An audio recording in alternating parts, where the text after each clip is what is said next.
The cafe lights were too bright. That's what Arya Bennett thought as she sat alone at the small table near the window, watching her blind date walk out the door without looking back. The other customers weren't even pretending not to stare anymore. The couple at the corner table whispered behind their hands. The teenage barista wiped down the same spot on the counter 3 times while watching her. Arya's hands trembled as she reached for her water glass. The ice had melted completely, just like her hopes for this evening. Her coworker Brenda had sworn this would be different. "Trevor is a nice guy," she'd said. "He's got a good job, he's kind, and he's ready to settle down." What Brenda hadn't mentioned was that Trevor had very specific ideas about what settling down meant, and it definitely didn't include a 5-year-old daughter. "You have a kid?" Trevor had said, his face changing the moment Arya mentioned Lily. Not angry exactly. Just closed off. Like a door slamming shut. "That's a lot of responsibility. I'm not really looking for that right now." He'd left money for his coffee on the table and walked out. On Christmas Eve, while Christmas music played through the cafe speakers, mocking her with lyrics about joy and togetherness, Arya blinked back tears and pulled out her phone. 3 missed calls from her landlord, Mr. Henderson. The eviction notice he'd taped to her door yesterday felt like it was burning a hole through her purse. 2 months behind on rent. The car repair bill sitting unpaid on her kitchen counter. Lily's school supplies for next semester. The list went on and on, each item a weight pressing down on her chest. Her phone buzzed. A text from her neighbor, Mrs. Chin, who was watching Lily tonight. "Lily keeps asking when mommy is coming home.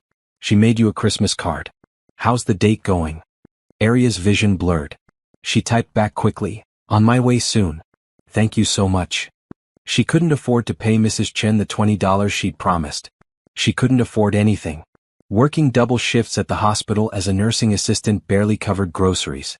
Every month was a calculation, a desperate shuffle of which bill could wait and which one absolutely couldn't. And now, sitting in this too bright cafe on Christmas Eve, Arya felt the full weight of her loneliness. Not just the lack of a partner, but the exhausting, relentless solitude of carrying everything alone. Of being the only one who would catch Lily if she fell. The only one who would wake up in the middle of the night when Lily had a fever. The only one who had to figure out how to make $8 stretch for dinner. She was 28 years old and felt like she was drowning. "Excuse me." Arya looked up. A man stood beside her table. Asian, probably in his mid-30s, wearing a perfectly tailored navy suit and a crisp white shirt. His black hair was neat, his expression serious but not unkind. He looked completely out of place in this neighborhood cafe. "I'm sorry to bother you," he said. His voice was quiet, measured. "But I couldn't help overhearing some of your conversation earlier." Arya's cheeks burned. Of course he'd heard. Everyone had heard Trevor's rejection. "I'm not a creep," the man continued quickly as if reading her thoughts. "I promise. My name is Joseph Park. I own Park Technologies downtown." He pulled out a business card and set it on the table. "I have a proposition that might sound strange, but I'd like you to hear me out." Arya glanced at the card. Park Technologies. She'd heard of them. They made some kind of software that half the companies in the city used. This man was rich. Really rich. "What kind of proposition?" she asked carefully. Joseph gestured to the empty chair across from her.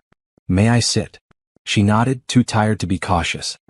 He sat down and folded his hands on the table. "I need a wife." Arya almost laughed. "What?" "I know how it sounds," Joseph said. "But please let me explain. My grandmother is dying. She has maybe 3 months left. Her last wish, the only thing she's asked for, is to see me married and settled before she passes. She's been asking for 2 years now and I kept putting it off thinking I had more time." "Why don't you just get married then?" Arya asked. "You're clearly successful. You must know women who—" "I don't," Joseph interrupted. "I don't have time for dating. I work 16-hour days. My company is in the middle of a crucial expansion. And honestly, after my parents died, I shut everyone out. I don't have close friends anymore. No girlfriend. No prospects. Just work and my grandmother. I still don't understand what this has to do with me." Joseph leaned forward slightly. "I overheard you mention your daughter. I heard what that man said to you. And I saw your phone screen when you checked it. The eviction notice. The bills." Arya's face flushed with humiliation. "I'm not trying to embarrass you," Joseph said gently. "I'm trying to explain that we could help each other. I need someone to marry me for 1 year.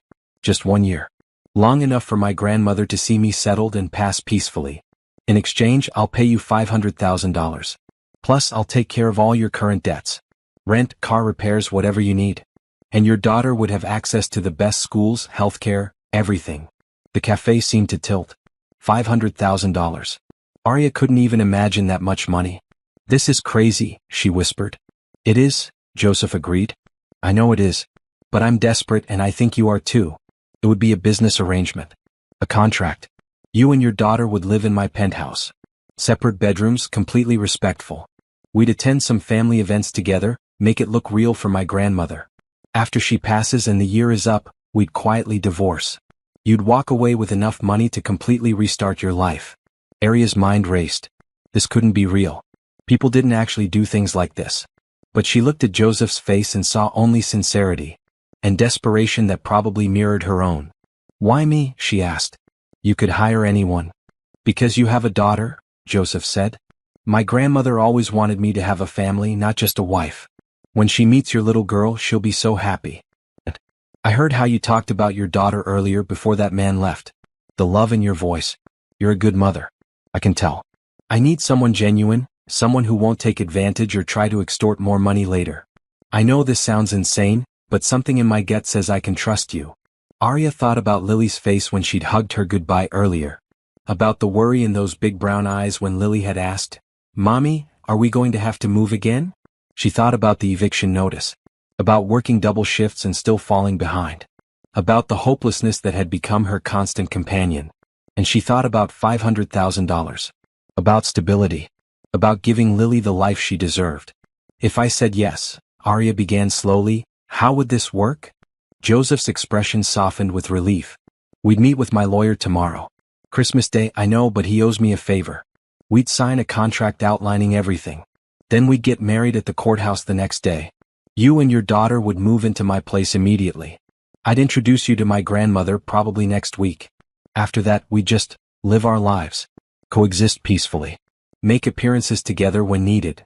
And after a year? Clean divorce. All the money transfers to you as agreed. We part ways. No strings. Arya closed her eyes. Every logical part of her brain screamed that this was ridiculous, potentially dangerous, absolutely insane. But the exhausted, desperate mother in her saw a lifeline. Okay, she said, opening her eyes. Yes, I'll do it. Joseph's shoulders sagged with visible relief. Thank you. You have no idea what this means to me. When do we start? Now, Joseph said. He pulled out his phone. What's your address? I'm sending a car to pay your landlord tonight. Full amount owed plus 3 months in advance in case you need time to move your things. And I'll have my assistant arrange movers for the day after tomorrow. Arya gave him the information in a daze. This was really happening. One more thing, Joseph said. He pulled out a checkbook and wrote quickly, then tore off the check and handed it to her. For immediate expenses. Merry Christmas. Arya looked at the check. $10,000. Her hands started shaking again, but this time not from despair. I don't know what to say. Say you'll be at my lawyer's office tomorrow at 10 in the morning. Joseph wrote an address on the back of another business card. Bring your daughter. I'd like to meet her. He stood up, buttoned his suit jacket, and extended his hand. Arya shook it, still feeling like she was in a dream. Thank you, Arya, Joseph said. You're saving my grandmother's last days. I won't forget that. After he left, Arya sat in the Too Bright cafe for 10 more minutes, staring at the check in her hands. Outside the window, snow began to fall. Christmas music still played. But everything had changed. She thought about Trevor walking out. About every man who'd rejected her because of Lily. About every door that had closed in her face. And she thought about the door that had just opened. Arya tucked the check carefully into her purse, left money for her untouched coffee, and walked out into the snow. She had to get home to Lily. They had a lot to talk about. Their lives were about to transform in ways Arya couldn't even imagine yet. The worst Christmas Eve had just become the strangest Christmas Eve. And maybe, just maybe, it would turn out to be the best one after all. Have you ever felt so desperate that a stranger's offer seemed like your only hope? What would you do in Arya's position? Drop a comment below and tell me your thoughts.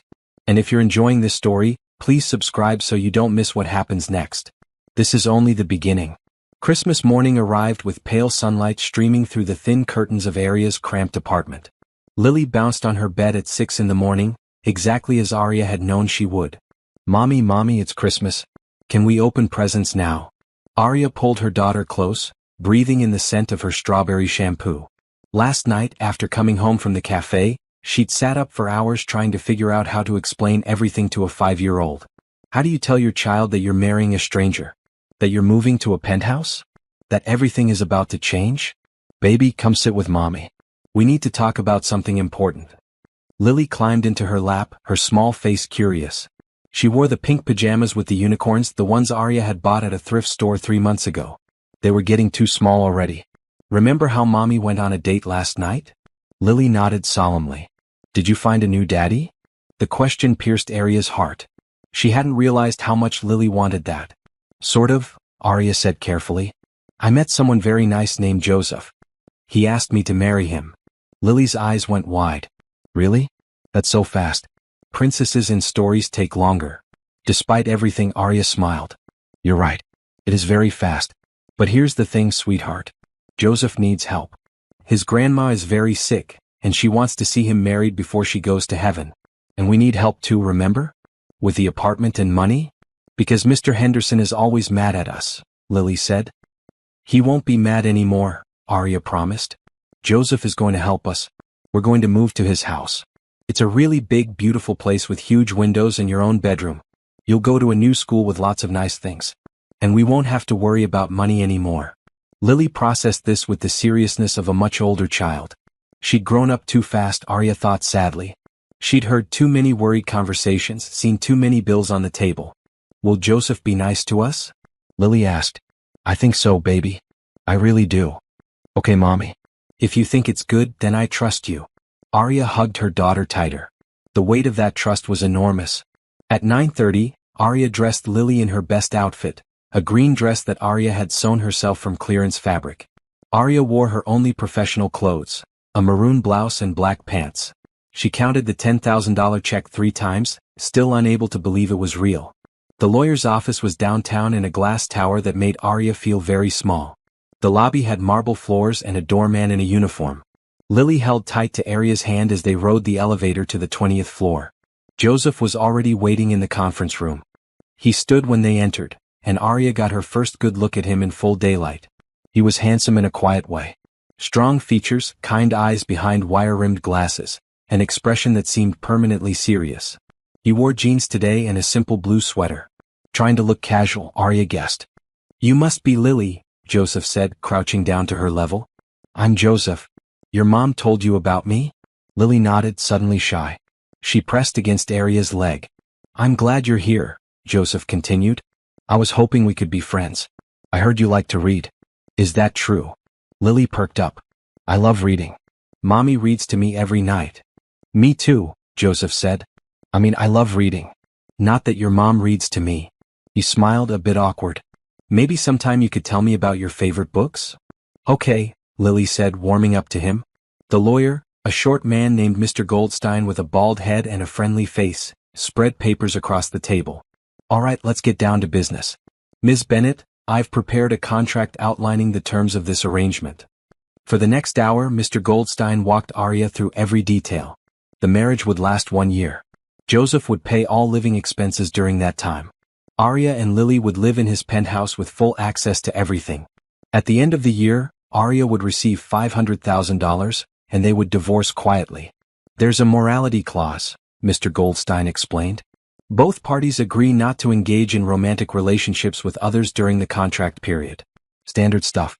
And there's a confidentiality agreement. You can't discuss the terms of this arrangement with anyone. What about my family? Arya asked. You can tell them you got married, Joseph said. Just not the details of the contract. As far as they know, we met and fell in love quickly. I don't have much family to tell, Arya admitted. My parents passed away when I was 22. Car accident. I have a cousin in Texas I haven't spoken to in years. Something flickered in Joseph's eyes. My parents died 3 years ago.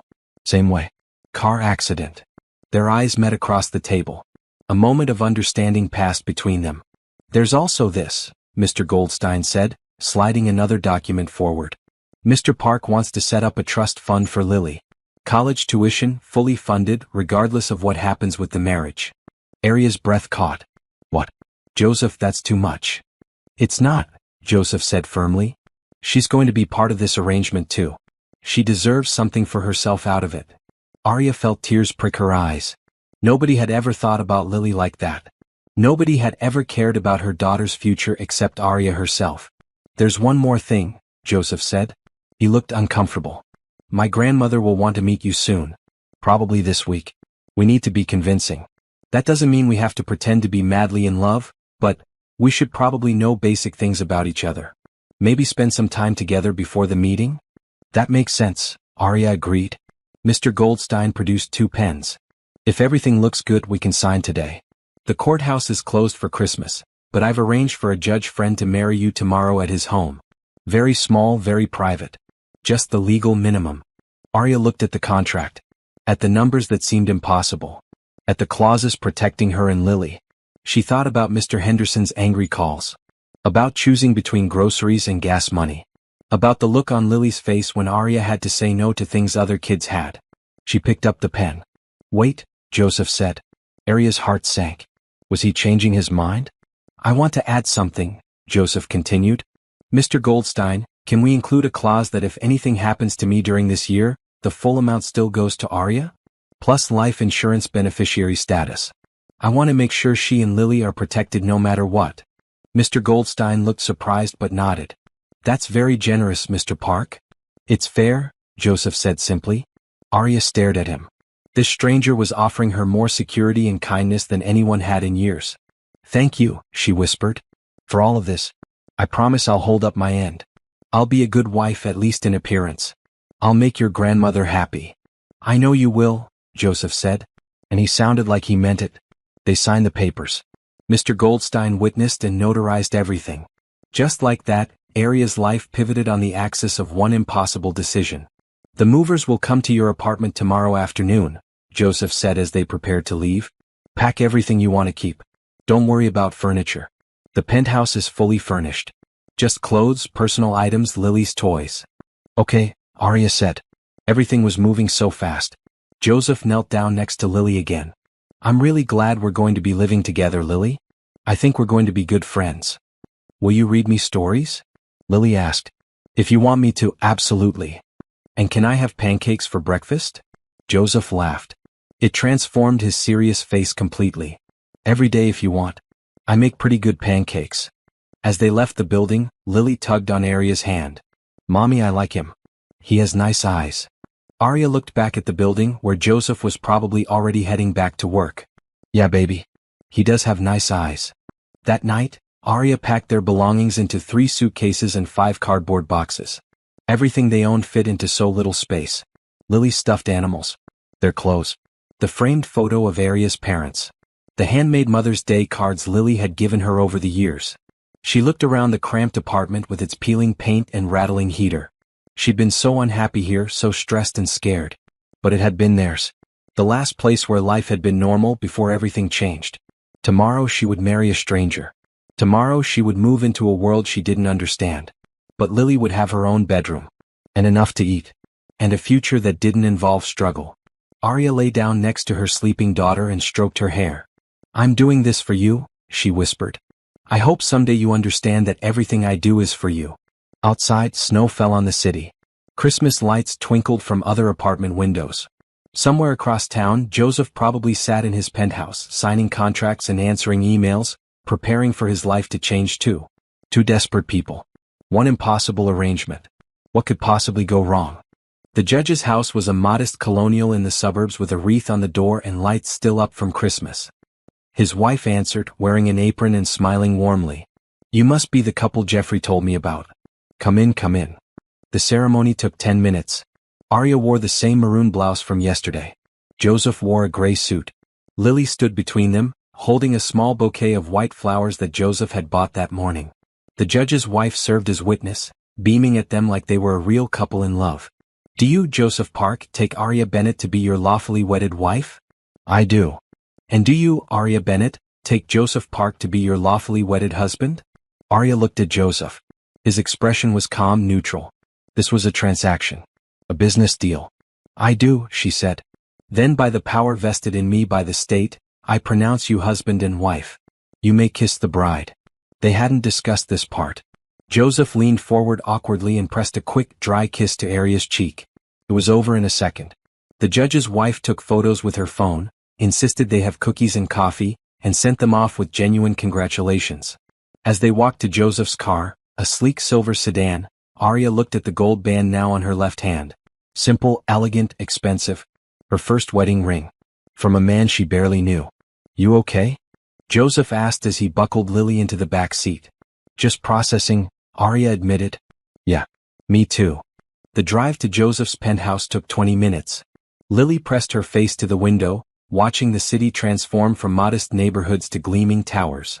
They pulled into an underground garage with more security than Arya's entire apartment building had ever seen. The elevator required a key card. It opened directly into Joseph's home. Arya stepped out and stopped breathing. The penthouse was enormous. The entire far wall was floor-to-ceiling windows overlooking the city. Sunlight poured in, making everything bright and clean. The floors were pale hardwood. The furniture was modern but comfortable. A large white sectional sofa, a glass dining table, abstract art on the walls in blues and greens. The kitchen had marble countertops and stainless steel appliances that looked like they'd never been used. "Wow," Lily breathed. "Mommy, it's like a castle." "It's too much," Arya said faintly. "It's your home now," Joseph said simply. "Come on, I'll show you your rooms." He led them down a hallway with more windows. 3 bedrooms, his master suite, a guest room for Arya, and a smaller room that Joseph had already had decorated for Lily. It had a white bed with a pink comforter, shelves full of books, and a window seat overlooking the city. Lily ran to the window seat and climbed up. "Mommy, look. I can see everything." "Do you like it?" Joseph asked, watching Lily's reaction carefully. "I love it," Lily said. "Thank you, Joseph." "You're welcome." Arya's room was next door to Lily's. Queen bed, attached bathroom, a closet bigger than her old bedroom had been. Everything was crisp and white and clean. "The movers are bringing your things in about an hour," Joseph said. "I need to go into the office for a few hours this afternoon, but I'll be back for dinner. There's food in the fridge. Make yourselves at home." "Really?" After he left, Arya wandered through the penthouse in a daze. She opened the refrigerator and found it fully stocked. Fresh fruit, vegetables, milk, juice, everything. The pantry had more food than she'd seen in one place in years. She made Lily a sandwich with actual deli meat, not the cheap stuff, and watched her daughter eat it at the huge dining table, legs swinging, happy. The movers arrived with their boxes. It took all of 10 minutes to bring everything up. Arya's entire life, unpacked in this massive space, looked absurdly small. She spent the afternoon putting away clothes and setting up Lily's room. Lily arranged her stuffed animals on the window seat and organized her books on the shelves. When she was done, she came and found Arya. "Mommy, I want to explore. Can we?" They wandered through the penthouse together. Found a small office with built-in bookshelves. A second bathroom with a huge tub. A laundry room with a washer and dryer that looked brand new. Everything was so clean, so perfect, so utterly foreign. Joseph came home at 6:30, carrying takeout bags. "I wasn't sure what you liked," he said, setting containers on the counter. "So I got Thai, Italian, and Chinese. Whatever you don't eat tonight, we can have tomorrow." They ate at the dining table, the 3 of them, passing containers back and forth. Lily chattered about her new room. Joseph asked questions, genuinely interested. He taught her how to use chopsticks, patient and kind when she dropped noodles on her lap. After dinner, Joseph disappeared into his office to work. Arya gave Lily a bath in the huge tub, then tucked her into the new bed. "Mommy, is this real?" Lily asked sleepily. "Yes, baby. It's real. I like Joseph. He's nice. I'm glad. Are you happy, Mommy?" Arya smoothed Lily's hair. "I'm hopeful." "How about that?" After Lily fell asleep, Arya found Joseph in his office, laptop open, papers everywhere. "Sorry," he said, looking up. "This expansion deal is killing me. I've been working on it for 8 months. It's fine. You don't need to apologize. This is your home. Your life. We're just temporary additions." Joseph frowned. "Don't say that. You're my wife. Lily is, she's part of this now. You're not temporary additions." "For a year," Arya reminded him gently. "Right. For a year." He looked at his papers. "Listen, about my grandmother. She wants to meet you this weekend. Sunday lunch. Is that okay?" "Of course. That's the whole point, right?" "Yeah, but I want you to be prepared. She's going to ask a lot of questions. How we met, how I proposed, all of it. We need to have our story straight." They spent the next hour creating their cover story. They'd met at a coffee shop, the same cafe where Joseph had actually approached Arya. He'd spilled coffee on her, they'd started talking, he'd asked for her number. They'd gone on 3 dates before he proposed. It was fast, but when you know, you know. That was the line they'd use. "She'll love Lily," Joseph said. "My grandmother always wanted grandchildren. After my parents died, she gave up hope." "Tell me about her," Arya said. "About your family." Joseph leaned back in his chair. "My parents immigrated from Seoul before I was born. They worked crazy hours, saved every penny, put me through MIT. They built a good life here. Then 3 years ago, they were driving home from a vacation and a drunk driver crossed the center line. They died instantly. I'm so sorry. My grandmother lives in a senior community about 30 minutes from here. She's 82. Lung cancer stage 4. The doctors give her 3 to 6 months. She's the last family I have left. I can't let her die thinking I'm alone." Arya understood. That kind of love, that fierce protection. She felt it for Lily every day. "We'll make her believe it," Arya promised. "We'll make her happy." "Thank you." Joseph looked at her for a long moment. "I'm glad it's you. I know that sounds strange, but I am. You and Lily, you feel real. Genuine. I need that right now." That night, Arya lay in her new bed, staring at the ceiling. Everything was soft and comfortable. The sheets were high thread count. The mattress was perfect. But she couldn't sleep. She was married. To a stranger. Living in a penthouse. It was like waking up in someone else's life. Down the hall, she heard Joseph still working. The quiet tap of his keyboard. This man who was now her husband but wasn't really her husband. This arrangement that was a contract but felt like something else. Arya closed her eyes and tried to imagine the next year. Tried to picture how this would all unfold. But she couldn't see the future. Could only hold on to the present moment. Her daughter safe in the next room. Bills paid. Food in the fridge. A roof over their heads. For now that was enough. The first week passed in a strange blur. Arya woke early each morning, still not used to the silence of the penthouse. No traffic noise. No neighbors fighting through thin walls. Just quiet and sunlight. Joseph left for work by 7 but always made sure there was coffee ready and breakfast supplies set out. Little gestures that surprised Arya every time. She'd been alone for so long that having someone think of her needs felt foreign. On Tuesday, Joseph's assistant, a efficient woman named Patricia, came by to discuss Lily's school enrollment. "Bridgemont Academy has agreed to accept Lily starting in January," Patricia said, sitting at the dining table with forms spread everywhere. "It's one of the best private schools in the city. Small class sizes, excellent arts program, strong academics." "How much does it cost?" Arya asked, even though she knew she probably couldn't afford even 1 month's tuition. "Already handled," Patricia said briskly. "Mr. Park has set up an account covering all expenses. Tuition, supplies, uniforms, field trips, everything." Arya felt overwhelmed again. He didn't mention this. Mr. Park doesn't usually mention things. He just does them. Patricia smiled slightly. "He's been the same way since I started working for him 5 years ago. Generous to a fault, terrible at accepting gratitude." After Patricia left, Arya called Joseph. "The school," she said when he answered. "You didn't tell me you were enrolling Lily in private school. Is that okay?" He sounded genuinely worried. "I should have asked first. I'm sorry. If you want to choose a different school, that's fine." "No, it's amazing. You keep doing these things and I don't know how to thank you." "You don't need to thank me. It's part of the arrangement." But it felt like more than that. It felt like he actually cared. That Friday, Mrs. Park came to visit. Joseph had warned Arya, but she still felt unprepared when the elegant elderly woman walked into the penthouse with a health aide supporting her arm.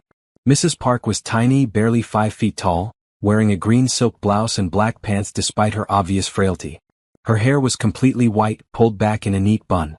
Her eyes were sharp and kind. "So you're my grandson's wife," she said, studying Arya. "Yes, ma'am. It's an honor to meet you." Mrs. Park waved away the formality. "Call me grandmother. Or Halmoni if you want to be traditional." "Where is the child?" "In her room." "Should I get her?" "Of course. I want to meet my granddaughter." When Arya brought Lily out, Mrs. Park's face transformed. Pure joy radiated from her. She sat on the sofa and held out her arms, and Lily, after a moment's hesitation, went to her. "Beautiful," Mrs. Park said softly, touching Lily's face. "You look like sunshine. Do you know that?" Lily giggled. "That's silly. I'm not yellow." Mrs. Park laughed, a sound that dissolved into coughing. The health aide rushed forward with water. When she recovered, Mrs. Park kept Lily close. Tell me about yourself, little one. What do you like? I like reading. And drawing. And my mommy. Good answers. Family is the most important thing. Mrs. Park looked at Arya. You've raised her well. Thank you, grandmother. They spent the afternoon together. Mrs. Park told stories about Joseph as a boy, how serious he'd always been, how he taught himself to read at 4 years old. She asked Arya about her parents, and Arya found herself talking about them more than she had in years. Loss leaves holes in us, Mrs. Park said quietly. But sometimes those holes make room for new love. New family. Before she left, Mrs. Park pulled a box from her bag. Inside were 2 handmade quilts, one for Arya and one for Lily, stitched with traditional Korean patterns. I made these for my son's children, she said. I thought I'd never get to give them away. But here you are. My family. After she left, Arya cried for reasons she couldn't fully explain. The kindness overwhelmed her. The acceptance. The way Mrs. Park had looked at Lily like she was precious. That night, Joseph came home early. Arya was making dinner, spaghetti and salad, nothing fancy. How did it go with my grandmother? He asked, loosening his tie. She's wonderful. She brought quilts. She loves quilts. She's been making them since I was a kid. Joseph sat at the kitchen counter watching Arya cook.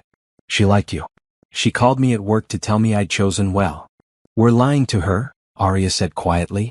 Doesn't that bother you? Every day, Joseph admitted. But I'd rather lie and give her peace than tell the truth and break her heart in her last months. It was hard to argue with that logic.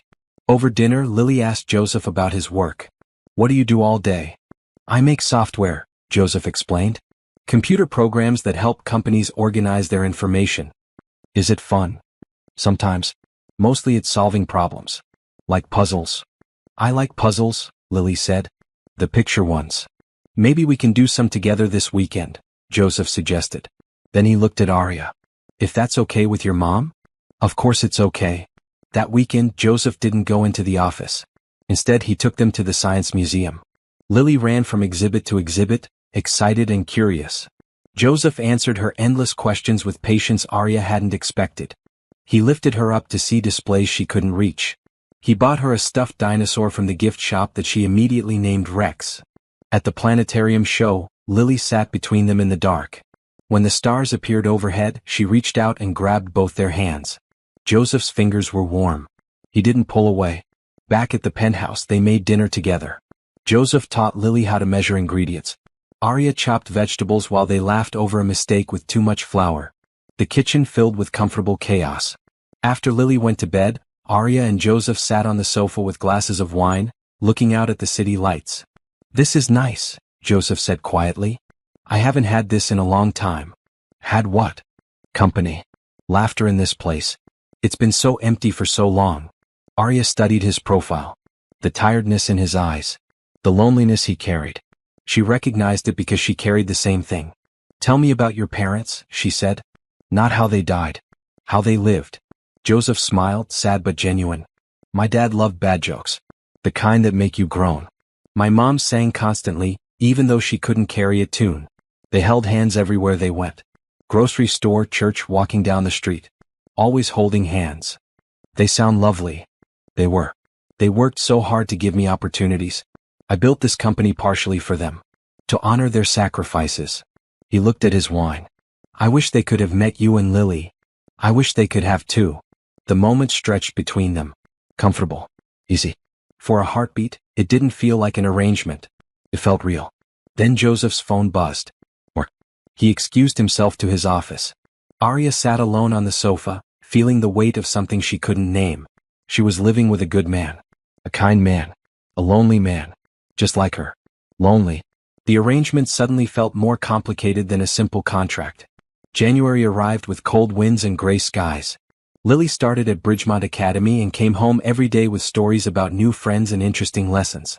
Joseph helped her with homework in the evenings, explaining math concepts with impressive patience. Arya found a routine. She dropped her nursing assistant job as Joseph insisted she didn't need to work. Instead, she spent her days making the penthouse feel like a home. She cooked real meals. She filled vases with fresh flowers. She learned Joseph's preferences, Black coffee, no sugar. Thai food on Fridays. Quiet in the mornings. In return, Joseph made space for them in his life. He came home by 6 most nights. He asked about Lily's day. He watched movies with them on weekends, introducing Lily to classics she'd never seen. One evening in mid-January, Joseph arrived home with a large box. "What's that?" Arya asked. "A projector. I thought we could do movie nights. Real ones with the screen and everything." They set it up in the living room. That Friday they watched an animated movie about dragons, Lily curled up between them with popcorn. When a sad scene came on, Lily grabbed both their hands again, seeking comfort. Arya glanced over Lily's head at Joseph. He was already looking at her. Something passed between them. An acknowledgement of this odd intimacy they'd built. After Lily fell asleep, they cleaned up the popcorn kernels together. "She's getting attached to you," Arya said carefully. "You know that, right?" "I know," Joseph said. He didn't sound concerned. He sounded pleased. "Joseph, in 11 months this ends. We need to be careful. I don't want her hurt." "I don't want her hurt either." He looked at Arya seriously. "Would it be so terrible if we stayed in touch after? If I was still part of her life?" The question caught Arya off guard. "You'd want that?" "Yeah, I would. She's a great kid, Arya. And you're—" He stopped himself. "I'm what?" "You're a good person. This hasn't felt like a transaction in a long time. Feels like, I don't know, like we're actually building something here." Arya's heart beat faster. "We're friends?"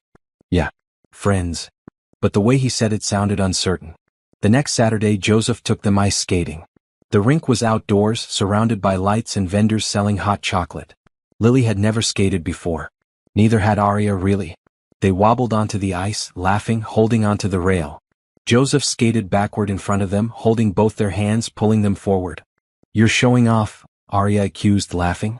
"Little bit," Joseph admitted with a grin. "My parents used to bring me here as a kid. I spent every winter on this rink." He taught Lily how to glide, how to stop. He caught Arya when she slipped, his arms strong around her waist.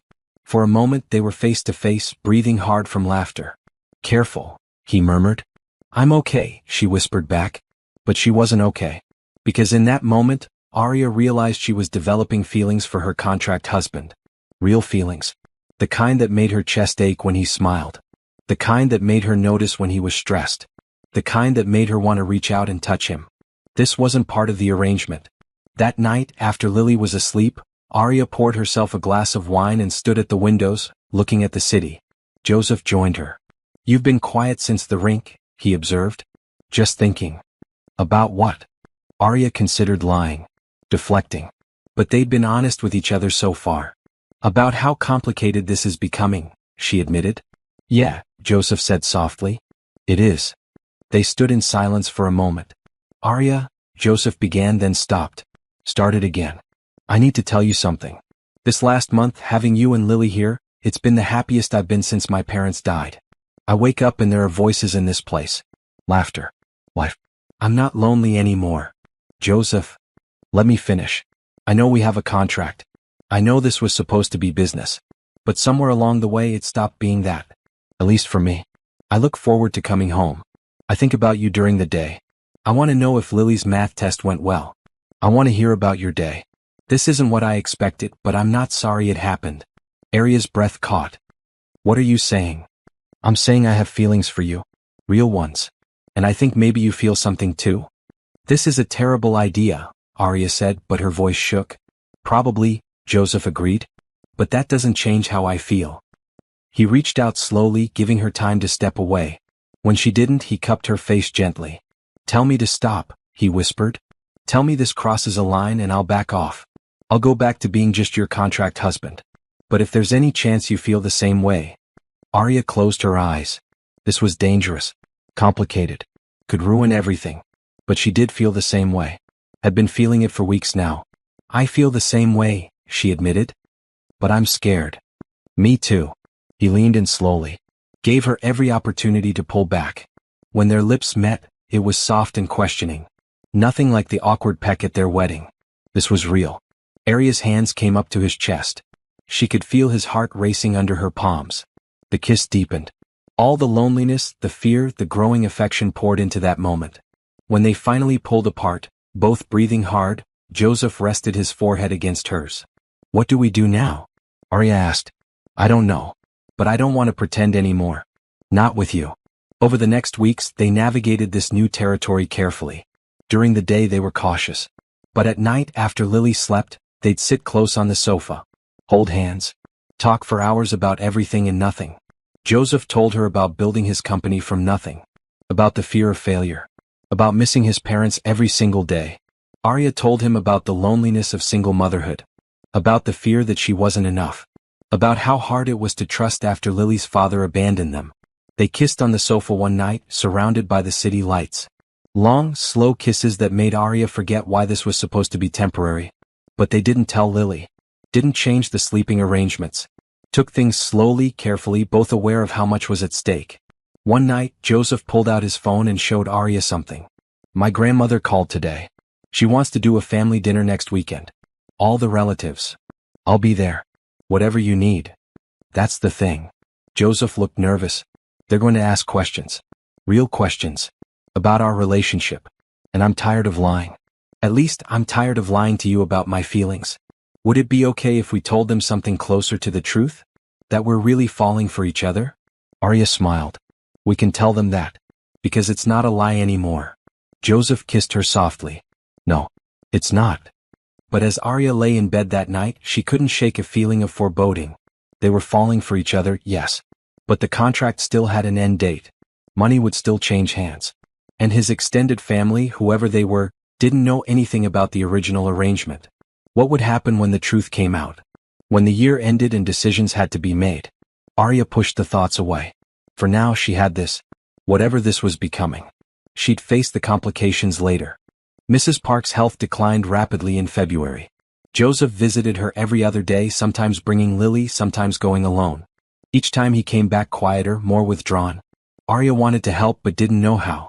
She made his favorite foods. Sat with him in silence when he needed it. Held him when he let her.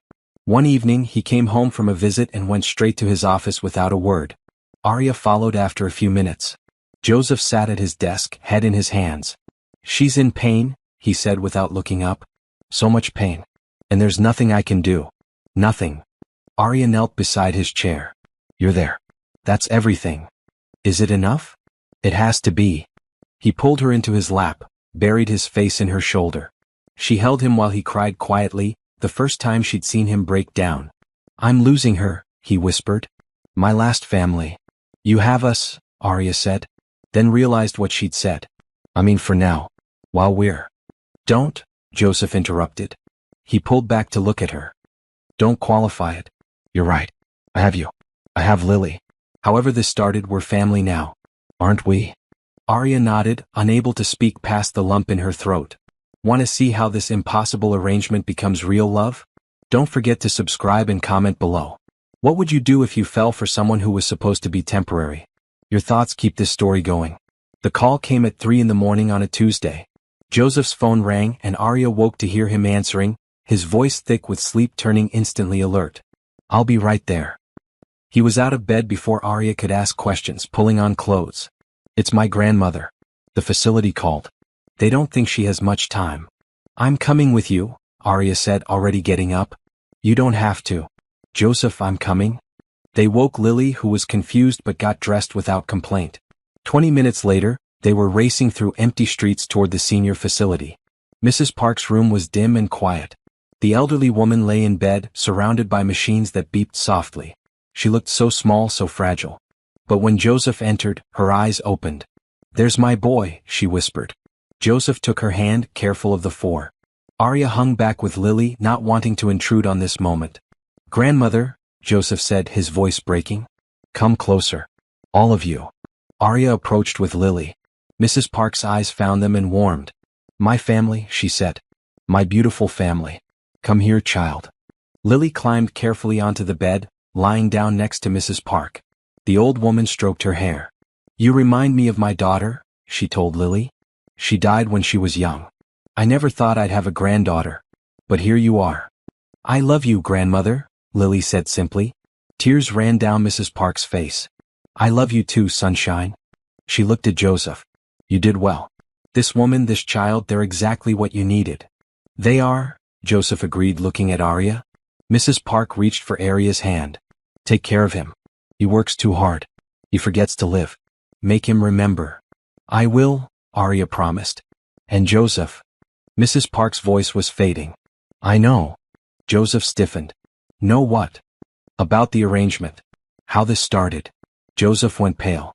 Grandmother, I can explain. Shoo. She squeezed his hand weakly. Your lawyer talks too much when he drinks. I heard months ago. But it doesn't matter now. I'm so sorry. I never meant to lie to you. You lied from love. Wanted me to have peace. I understand. She looked at Arya again.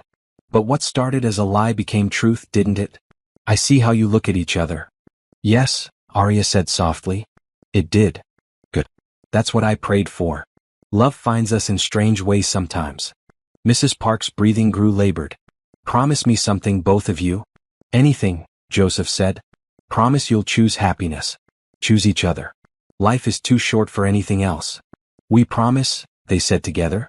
Mrs. Park smiled, satisfied. She looked at Lily again. Be good, sunshine. Help your parents remember to laugh. I will, Lily whispered. Mrs. Park closed her eyes. Her breathing slowed. The machines beeped more urgently. Nurses rushed in. Joseph pulled Arya and Lily back, making room. They stood together, Arya's arms around both Joseph and Lily, as Mrs. Park slipped away peacefully, surrounded by the family she'd wanted so desperately for her grandson. The sun was rising when they left the facility. Joseph drove in silence, tears running down his face. Arya kept her hand on his leg, a silent anchor. Back at the penthouse, Joseph went straight to his room. Arya put Lily back to bed, then stood outside Joseph's door, uncertain. Come in, he called before she could knock. He sat on the edge of his bed, still in his wrinkled clothes from the hospital. Arya sat beside him. She knew, Joseph said. She knew it was fake and she loved us anyway. It wasn't fake, Arya corrected gently. Not at the end. Maybe not for a while now. She told us to choose happiness. To choose each other. I heard. Joseph turned to her. The contract says 1 year. We're only 5 months in. But I don't want to wait. I don't want to pretend anymore. Arya, I love you. I love Lily. I want this to be real. Completely real. Arya's heart hammered. Joseph. I know it's fast. I know it's complicated. But my grandmother was right. Life's too short. I don't want to waste any more time pretending I'm not completely in love with you. I love you too, Arya admitted. I have for weeks now. Maybe months. But what about the contract? The money? Keep the money. It's yours. You earned it by giving my grandmother her last wish. But stay with me anyway. Not because of a contract. Because you want to. What about after the year? We tear up the contract. We start over. Real marriage. Real family. No end date. Arya looked at this man she'd married as a stranger. Who'd become her friend. Who'd made her daughter laugh. Who'd given them safety and stability and, somewhere along the way, love. Yes, she said. Yes to all of it. Joseph kissed her then, deep and certain. When they pulled apart, he rested his forehead against hers. My grandmother gave us her blessing. The least we can do is honor it.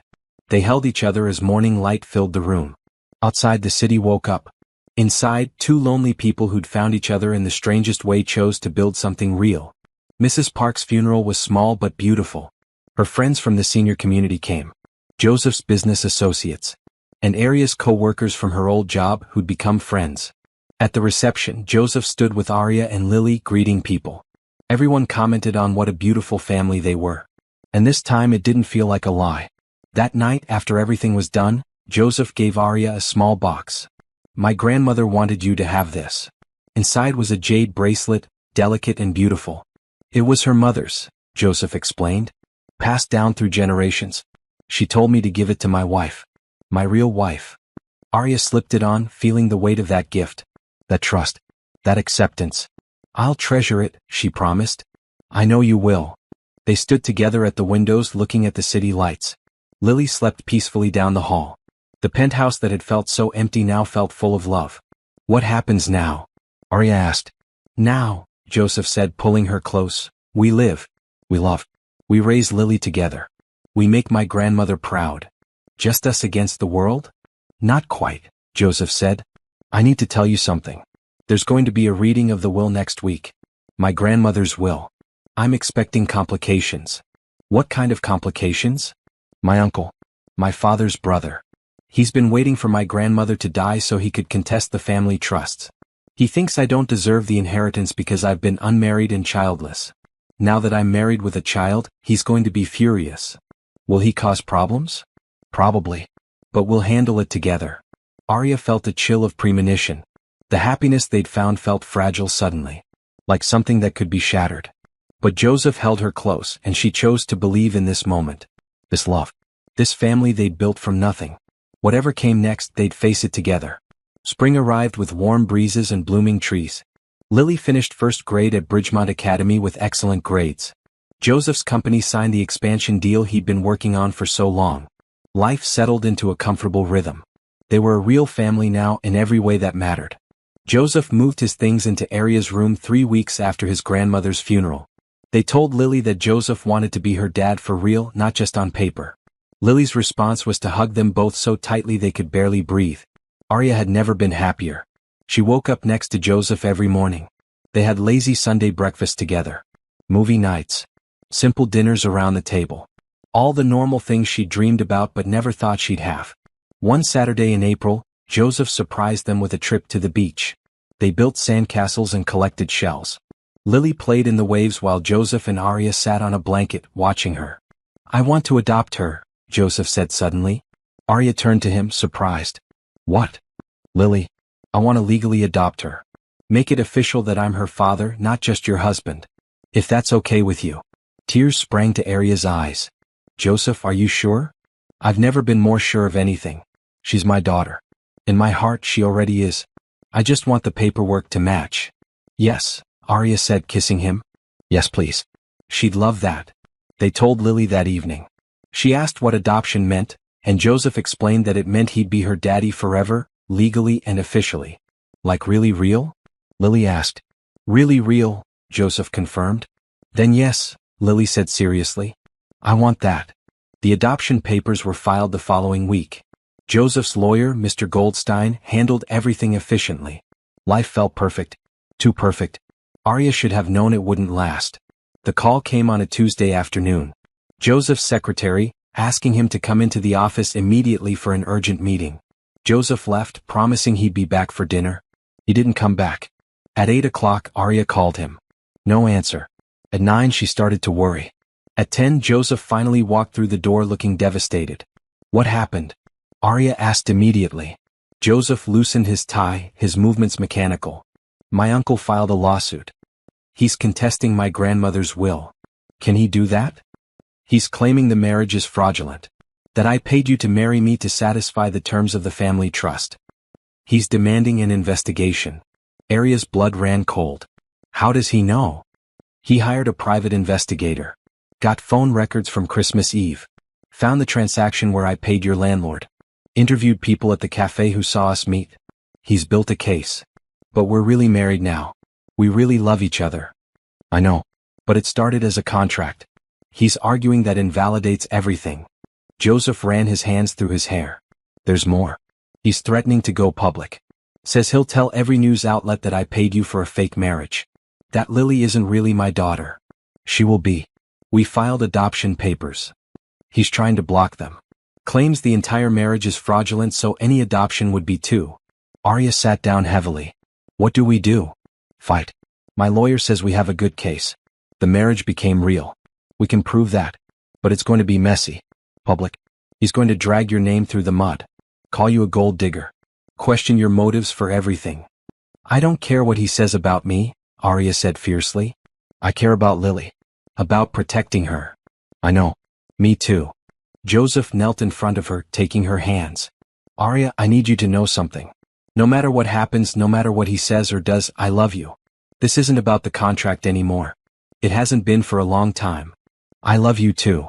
They held each other in the quiet penthouse, both understanding that their peaceful life was about to be shattered. The lawsuit was filed officially on Thursday. By Friday, the media had picked it up. Tech billionaire pays for fake wife, read one headline. Marriage for money, the Park family scandal, read another. Arya couldn't go anywhere without cameras following her. Reporters camped outside the building. Bridgemont Academy called, concerned about the media attention affecting other students. The worst part was protecting Lily from all of it. She was too young to understand why people were suddenly interested in them, why strangers were taking pictures, why her friends' parents were asking questions. One afternoon, Lily came home from school crying. "Sophie's mommy said you married Joseph for money," she sobbed. "She said you don't really love him." Arya held her daughter tight. "That's not true, baby. I love Joseph so much. And he loves us. Don't listen to what other people say." "But why are they saying it?" "Because some people don't understand," Joseph said, joining them. He pulled both Arya and Lily into his arms. "They don't know how we started, but they definitely don't know how we became a real family. Let them talk. We know the truth." The preliminary hearing was scheduled for 3 weeks away. Joseph's uncle, Richard Park, was seeking to invalidate the marriage and contest the entire family trust. Joseph's lawyers were confident but cautious. "These cases are unpredictable," Mr. Goldstein warned. "We have evidence that the marriage became real, but the judge might focus on how it started." "Then we prove it," Joseph said. "We show them what we've built."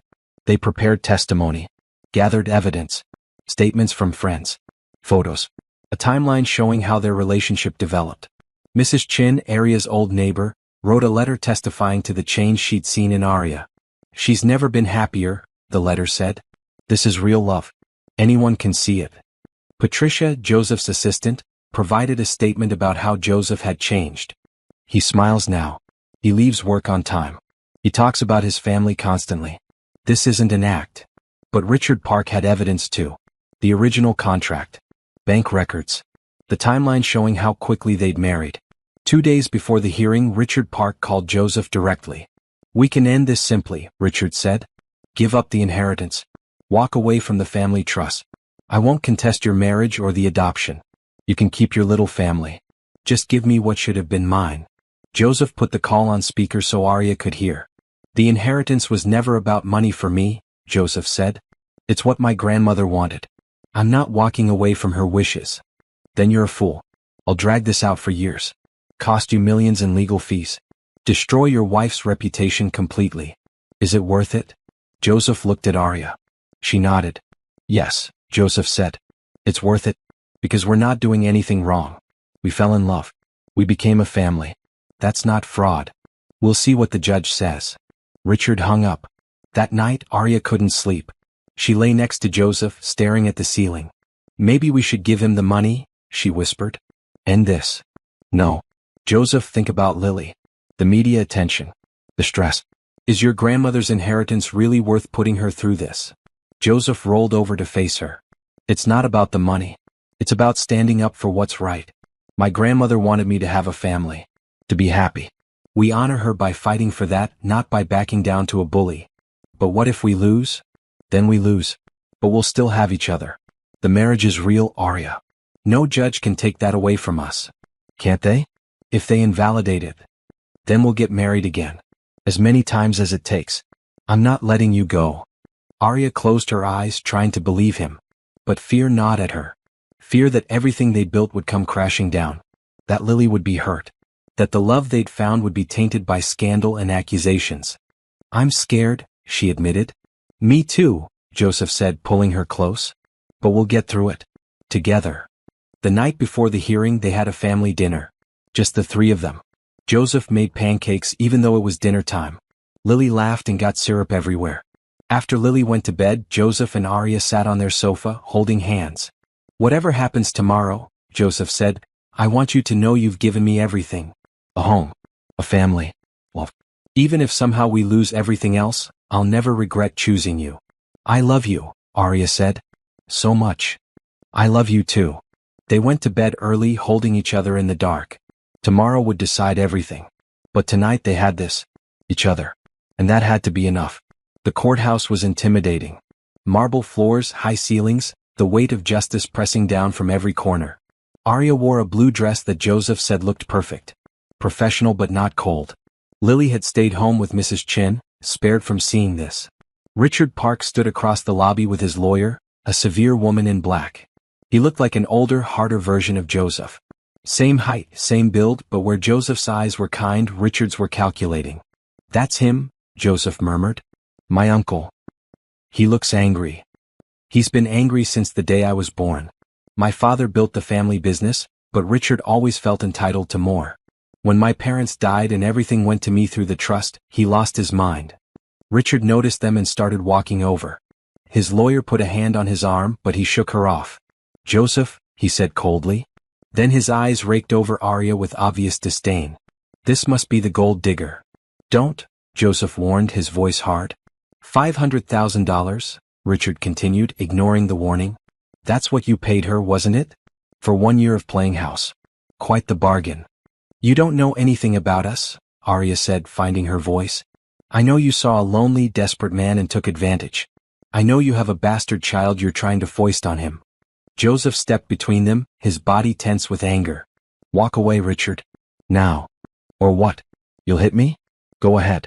Give me more evidence of your instability." Mr. Goldstein arrived, saving them from escalation.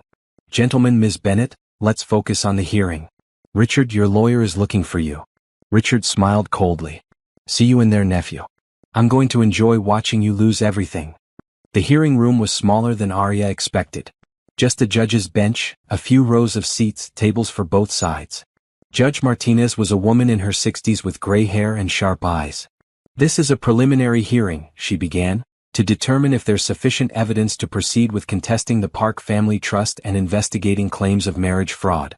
Mr. Park," she nodded at Richard, "you have the burden of proof. Proceed." Richard's lawyer stood. "Your Honor, we have evidence that Joseph Park entered into a contract marriage to satisfy the terms of his grandmother's will. Phone records show the defendants met on December 24th. Financial records show Mr. Park paid Ms. Bennett's landlord that same night. They were married 2 days later. The speed alone is suspicious." She presented the evidence. The timeline. The bank records. Everything looked damning when presented without context. Then came the testimony. A waiter from the cafe who remembered Joseph approaching Arya's table. He walked right up to her after she got dumped. Real predatory. The landlord, Mr. Henderson. She was broke one day, then suddenly all her debts were paid. Seemed weird. Even Trevor, Arya's terrible blind date, had been tracked down. She was desperate. I could tell. Then a rich guy swoops in? Come on. Each piece built a narrative. Lonely billionaire pays desperate single mom for temporary wife. Simple. Transactional. Fake. Arya felt sick. It all sounded so calculated when stripped of emotion. Then it was their turn. Mr. Goldstein called Patricia first. She testified about the change in Joseph. He's a different person now. He was drowning in work and grief before. Now he has balance, joy. That's not something you can fake for months. Mrs. Chin testified via video. I've known Arya since Lily was born. I've never seen her happier or more at peace. She loves that man. Anyone can see it. Joseph's business partner testified. Joseph turned down a massive deal in Singapore because it would mean a month away from his family. The old Joseph would never have done that. This marriage changed his priorities completely. Then Joseph took the stand. Yes, it started as an arrangement, he said clearly. I won't lie about that. My grandmother was dying. I was desperate. I met Arya by chance and made an impulsive offer. She accepted because she was equally desperate. But what started as a contract became real. I fell in love with her. With Lily. We became a family. How convenient, Richard's lawyer said. Right before your grandmother passed and the trust vested. It had nothing to do with timing, Joseph said firmly. It had to do with spending time together. Learning each other. Building something genuine. You paid her $500,000. I did. And I'd pay it again because she gave me my life back. She made me remember how to live instead of just work. The money was the least important part. Arya was called next. She was terrified, but she spoke from the heart. I made a desperate choice, she admitted. I was facing eviction. I couldn't afford to feed my daughter properly. When Joseph offered me a way out, I took it. But I never expected to fall in love with him. I never expected him to be so kind to Lily, so patient with me. We built something real from something fake. That's not fraud. That's just life. You're getting $500,000, Richard's lawyer pointed out. That's quite the motivation to claim love. I haven't taken the money yet, Arya said. I signed paperwork giving it back when we decided to make the marriage real. I don't want payment for loving him. I just want my family. That seemed to surprise everyone, including Richard. The final testimony came from an unexpected source. Mrs. Park's priest, Father Michael, who'd visited her regularly in her last weeks. Mrs. Park told me everything, he testified. She knew about the arrangement from the start. But she also told me she'd never seen her grandson happier. She believed God brought them together in an unusual way, but that didn't make the love any less real. Her dying wish was that they stay together. Convenient that she's not here to confirm that, Richard's lawyer said. I have letters, Father Michael said calmly. Mrs. Park wrote them in her final weeks. Would you like me to read them? The letters were entered into evidence. Mrs. Park's shaky handwriting telling her priest about Joseph's marriage. About meeting Lily. About the joy she felt seeing her grandson finally happy. He lied to me at first, one letter read. But the lie became truth. They love each other.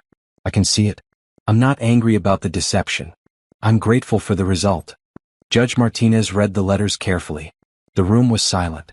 Finally she looked up. I'm going to adjourn for today. I need time to review all evidence. We'll reconvene in 2 days for my ruling. Outside the courthouse, media swarmed. Cameras flashed. Reporters shouted questions. Arya, did you marry for money? Joseph, is your marriage a fraud? What about the child? Joseph pulled Arya close, shielding her as they pushed through to their car. His security team helped clear a path. In the car, Arya finally broke down. All the stress, the accusations, the public humiliation crashed over her. I can't do this, she sobbed. Joseph, this is too much. Lily's going to see this. She's going to read these headlines someday. She's going to know people called me a gold digger, called her a bastard. Stop, Joseph said, pulling her into his arms. None of that matters. How can you say that? Your uncle is destroying us. He's trying. But he can't destroy what's real. We know the truth, Arya. That has to be enough. Is it enough? Is love really enough when the world is against us? Joseph cupped her face, forcing her to look at him. Yes, it's enough. I promise you we'll get through this. Whatever the judge decides, we'll handle it. Together. But Arya couldn't stop crying. The weight of everything was too much. That night, she lay awake long after Joseph fell asleep, his arm around her waist. She thought about the life they'd built. The happiness they'd found. How fragile it all suddenly seemed. She thought about Lily, innocent and trusting. About protecting her from this mess. And she started to wonder if love was really enough. Or if sometimes, you had to walk away to protect the people you loved most. The morning of the judge's ruling, Arya woke with a decision crystallizing in her mind. She'd been thinking about it all night, unable to sleep, unable to stop the loop of worst-case scenarios playing in her head. Joseph was still asleep beside her. In the early morning light, he looked peaceful. Younger somehow. She memorized his face, knowing what she had to do. Quietly, she slipped out of bed and went to check on Lily. Her daughter was sleeping soundly, clutching the stuffed dinosaur Joseph had bought her months ago. Rex, she'd named him. Lily took him everywhere. Arya sat on the edge of Lily's bed, watching her breathe. Everything she'd done, every choice she'd made, had been for this little girl. The marriage. Accepting Joseph's offer. All of it to give Lily a better life. But now that better life came with cameras and accusations. With other kids asking questions. With strangers calling her mother terrible names. Was it worth it? At the courthouse, the three of them sat together waiting for the judge. Joseph held Arya's hand tightly. On her other side, Lily sat with a coloring book, trying to be good even though she clearly didn't understand what was happening. Judge Martinez entered and everyone stood. I've reviewed all the evidence carefully, she began. This is an unusual case. The marriage clearly began as a contractual arrangement. The evidence Mr. Richard Park has provided proves that conclusively. Arya's heart sank. However, the judge continued, evidence also shows the relationship evolved into something genuine. The testimony from friends, colleagues, and even Mrs. Park's own words suggest real affection developed. While the origin is questionable, the current state of the marriage appears authentic.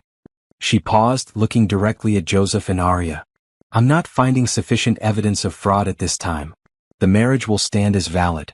The adoption proceedings can continue. However, I'm ordering a 6-month review. If at that time the marriage appears to be maintained solely for financial benefit, I'll revisit this ruling. Richard shot to his feet. This is outrageous. Sit down, Mr. Park, Judge Martinez said firmly. My ruling stands. Regarding the family trust, that's a separate matter that will require full litigation. But the marriage itself is not fraudulent. They'd won. Sort of. The marriage was valid, but everything would be scrutinized for 6 more months. The media wouldn't go away. The questions wouldn't stop. Outside, reporters mobbed them again. How does it feel to win? Joseph, will you sue your uncle? Arya, what do you say to people who still think you're a gold digger? Lily clung to Arya's leg, scared by the crowd. Joseph picked her up, trying to shield her face from cameras. Security pushed them toward the car. Back home, Joseph was elated. We won, Arya. The judge ruled in our favor. For 6 months, Arya pointed out. Then they review again. This isn't over. But we proved it's real. That's what matters. Is it? Arya looked at Lily, who'd gone to her room, unusually quiet. Lily's school called while we were in court. Parents are complaining. They don't want the media circus affecting their children. The school asked if we'd consider withdrawing her. Joseph's face fell. They can't do that. They can. And maybe they're right. Maybe we should withdraw her. Take her somewhere the cameras won't follow. We're not running away. Why not? Arya's voice rose. Why do we have to stay and fight? For what? Money you don't even need. It's not about money. Then what is it about, Joseph? Pride. Principle? Because right now, I'm watching my daughter suffer for those principles. She's suffering because my uncle is an ass. That's not our fault. Isn't it? Arya wrapped her arms around herself. We chose this. We knew it was risky. We knew people would judge. I thought you were okay with that. I thought I was too. But that was before I saw Lily crying because kids at school are calling me names. Before I had to explain to a 5-year-old why strangers take pictures of us. This isn't the life I want for her, Joseph. Joseph grabbed her shoulders gently. Then we'll move. Change schools. I don't care. But don't give up on us. I'm not giving up. I'm protecting my daughter. By what? Leaving? Arya didn't answer, but her silence said everything. No, Joseph said. Arya, no. We'll figure this out. Your uncle isn't going to stop. You heard him. He's going to drag this out for years. More hearings. More media. More scrutiny. Can you honestly tell me you want to put Lily through that? I want us to stay together and face it as a family. Maybe that's not what's best for her. Over the next few days, Arya noticed things changing. The building's doorman looked at her with barely disguised disgust. Other residents whispered when she passed. Even the friendly barista at their favorite coffee shop turned cold. The media attention didn't fade. If anything, it intensified. Opinion pieces debated whether their marriage was valid. Social media lit up with judgments. People who'd never met them had strong opinions about who they were and what they'd done. Then came the breaking point. Lily came home from school with a note from another parent that had been slipped into her backpack. Tell your gold-digging mother to leave our school. We don't want your kind here. Arya found the note when she was helping Lily unpack her bag. Lily was in the bathroom washing her hands, hadn't seen it yet. But Arya saw it, read it, and felt something break inside her. That night, after Lily was asleep, Arya started packing. Joseph found her at midnight, suitcases open on the bed. What are you doing? What I should have done weeks ago, Arya said, not looking at him. She couldn't look at him or she'd lose her resolve.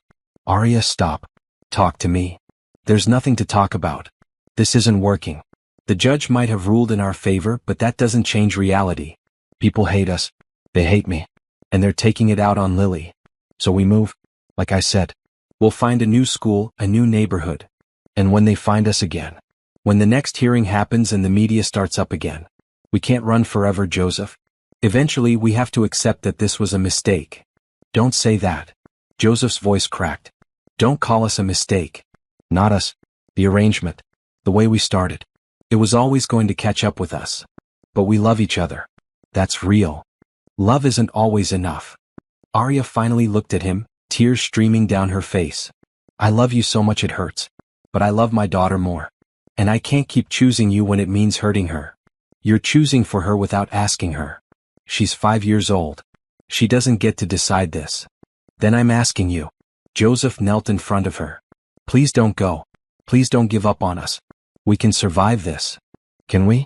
Your uncle is going to fight this for years. Every 6 months, another review. Another hearing. Another chance for the media to tear us apart. I can't live like that. More importantly, I won't make Lily live like that. Where will you go? My cousin in Texas offered to let us stay with her. It's far enough away that maybe the media won't follow. Lily can have a normal life. Without me. Arya sobbed. Without all of this. The scrutiny. The judgment. The constant feeling of being watched and found wanting. I'm not letting you go without a fight. Don't make this harder than it is. Please, Joseph. This is killing me. Then don't do it. Stay. Marry me again. We'll have a new ceremony, a real one, and show everyone this is real. That won't change anything. It'll change everything. Joseph stood pacing. We'll show them we're not afraid. We'll prove it's real. We shouldn't have to prove anything. That's the point. Love shouldn't require constant evidence and validation. It should just be. It is. It can be. If you stay. Arya closed her suitcase. I can't. I'm sorry. She walked past him to Lily's room. Gently woke her daughter. Mommy? What's wrong? We're going on a trip, baby. To visit your cousin Jessie in Texas. Remember? We talked about her? Lily, confused and half asleep, nodded. Is Joseph coming? Not this time. Why not? Because adults sometimes need space to figure things out. Joseph appeared in the doorway. Can I say goodbye? Lily ran to him.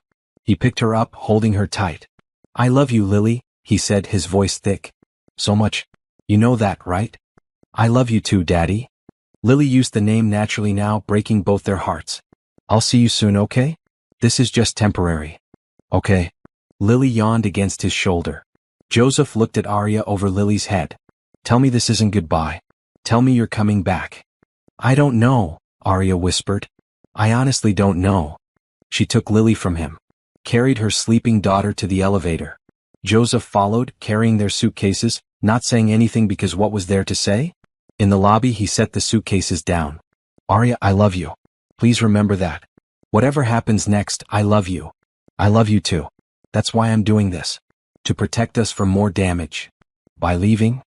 By choosing my daughter over everything else. Even you.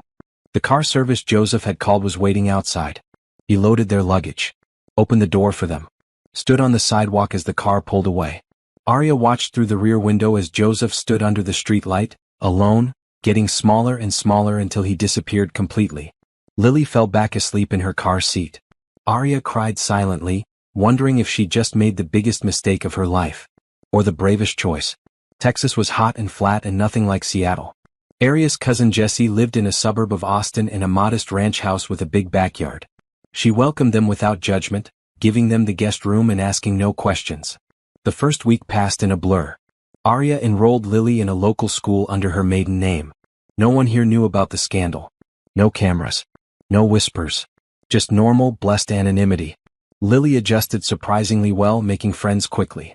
But she asked about Joseph every night. When are we seeing Daddy again? Soon, baby. How soon? I don't know yet. Arya's phone rang constantly. Joseph called every day, sometimes multiple times. She answered occasionally, keeping conversations brief. How are you? He'd ask. We're fine. I miss you. Both of you. I know. Come home, Arya. Please. I can't. Not yet. Maybe not ever. 2 weeks after they left, Jessie cornered Arya in the kitchen. You want to tell me what's really going on? Because that man calls constantly. Sounds like he's dying without you. Arya explained everything.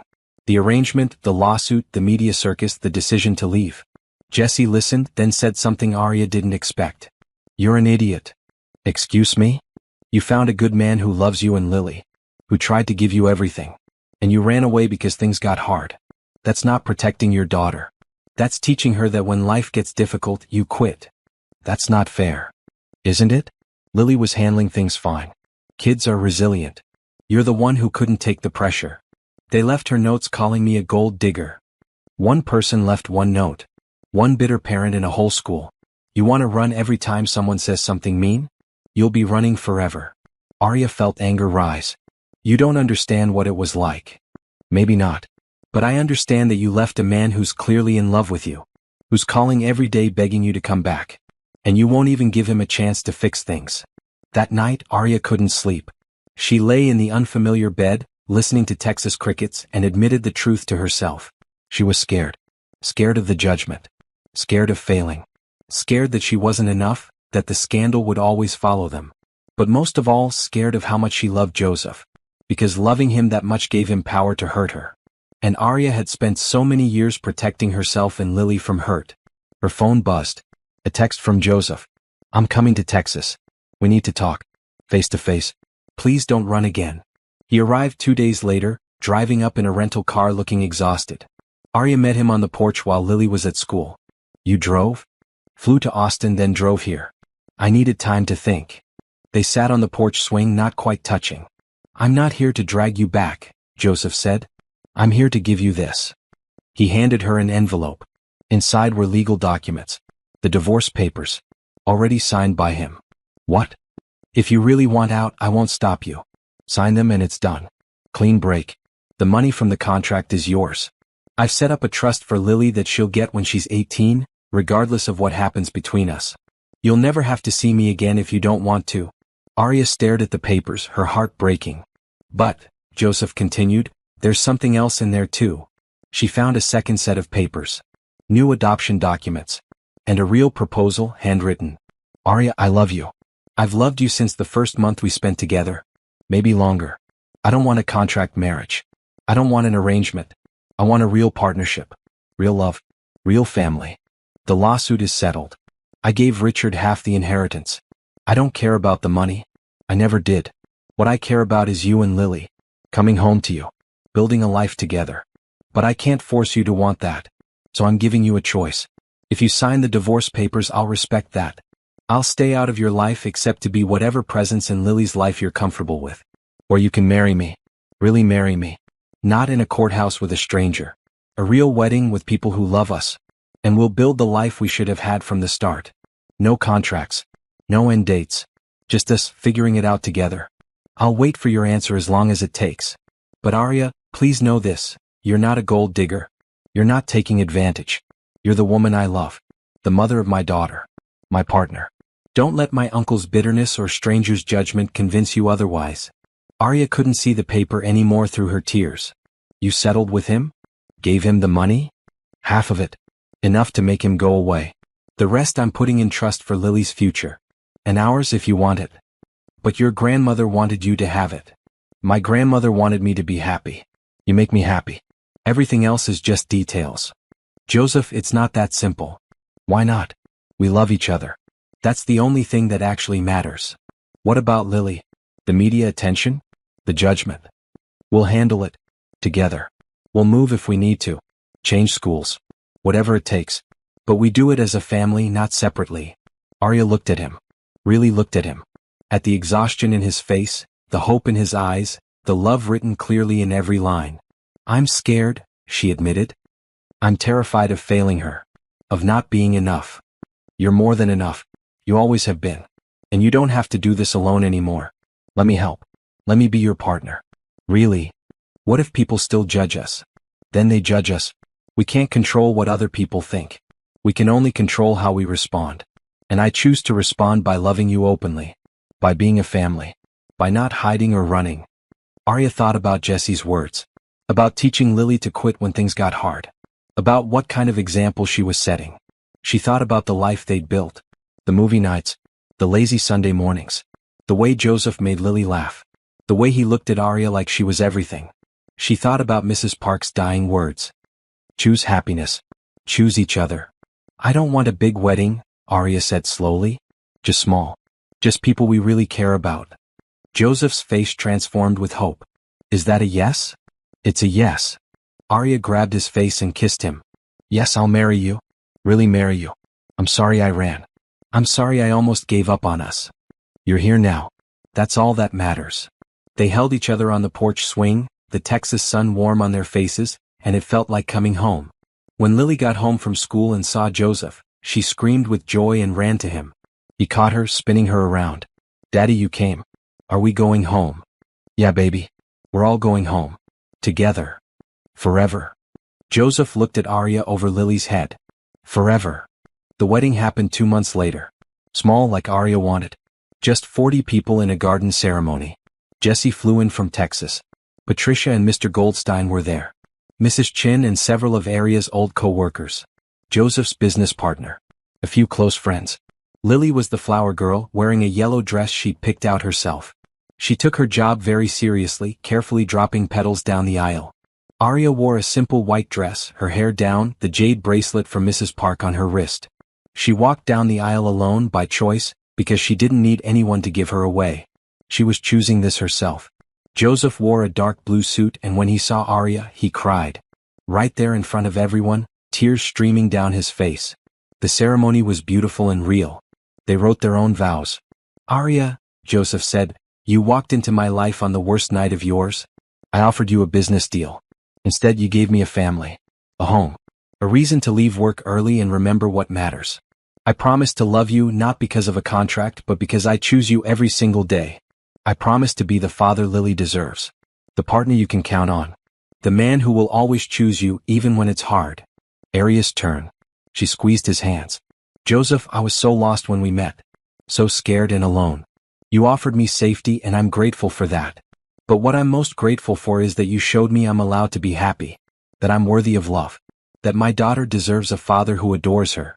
I promise to build this life with you, to not run when things get scary, to choose us over and over again. Thank you for not giving up on me even when I gave up on myself. There wasn't a dry eye in the garden. When the officiant pronounced them husband and wife, Joseph kissed her like they were the only two people in the world. Lily jumped up and down, cheering. Everyone clapped. The reception was casual and happy. No fancy speeches, just food and laughter and dancing. Lily fell asleep on a bench, exhausted from excitement. Joseph carried her to the car when it was time to leave, Arya following, and they looked like what they were, a family. Back home they tucked Lily into bed together. She stirred as Joseph kissed her forehead. Love you, Daddy. Love you too, sunshine. In their room, Arya and Joseph finally had a moment alone. Hi, wife, Joseph said, pulling her close. Hi, husband.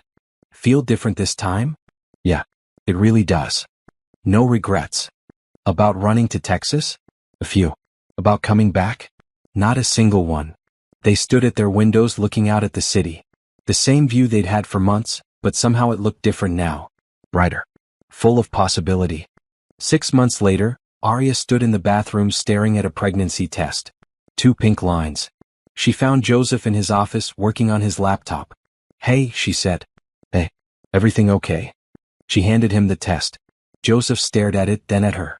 Really? Really? He stood up so fast his chair rolled backward. Pulled her into his arms. We're having a baby? We're having a baby. Lily's going to be so excited. She is. But Joseph, are you happy? Is this okay? Are you kidding? This is amazing. You're amazing. He kissed her deeply. Our family keeps growing. That evening they told Lily over dinner.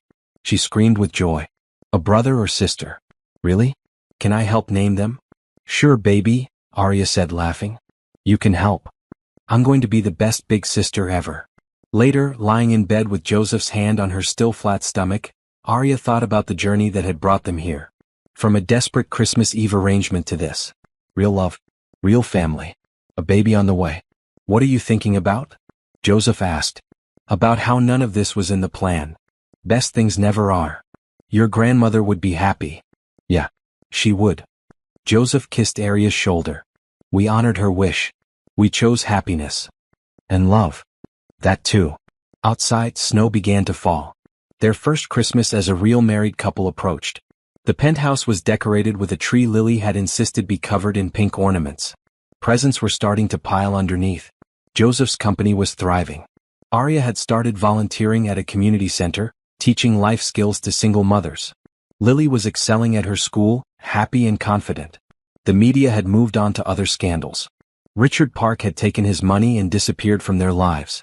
The judge's 6-month review had been a formality, approving their marriage without question. Everything had fallen into place. Not perfectly. Not easily.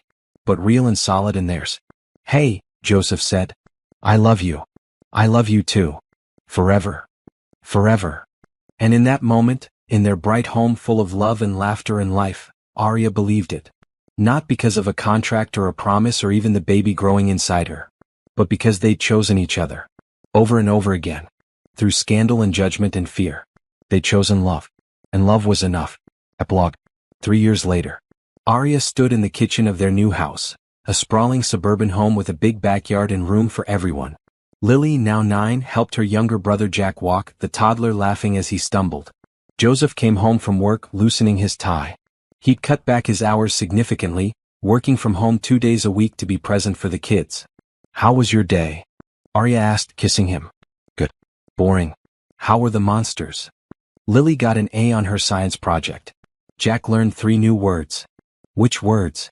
Juice, more, and apparently no, is his new favorite.